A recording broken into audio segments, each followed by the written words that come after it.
presented by Rajaram बाबू।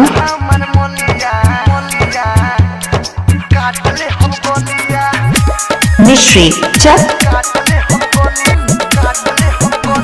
सुन रे यार एगो राजे के बतिया तोहरा से कहता नहीं होई संगतिया। सुन रे यार एगो राजे के बतिया तोहरा से कहता नहीं होई संगतिया। मिलला बिना हमर बिगड़ता हलिया। राजाराम बाबू। मिश्री चक।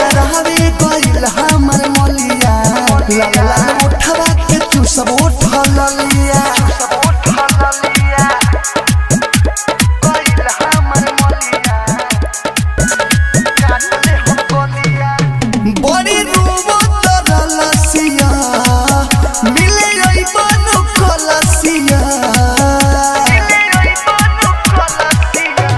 राजा राम पासवान।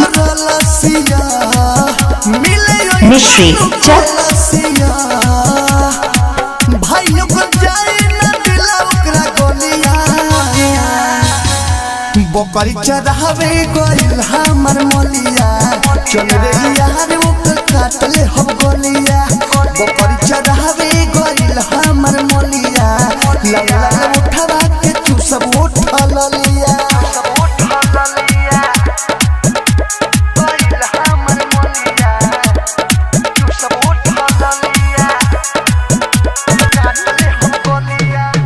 कहियो कहियो गुरुआ बाजार।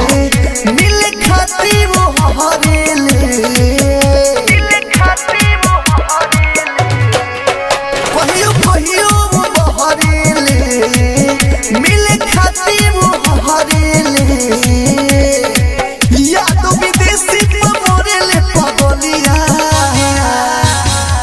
बकरी चढ़ावे गुरुआ बाजार। चल रे यार ओकर काटले हम गोलिया। बकरी चढ़ावे गइल हमर मोलिया। मिश्री चक। मिश्री चक।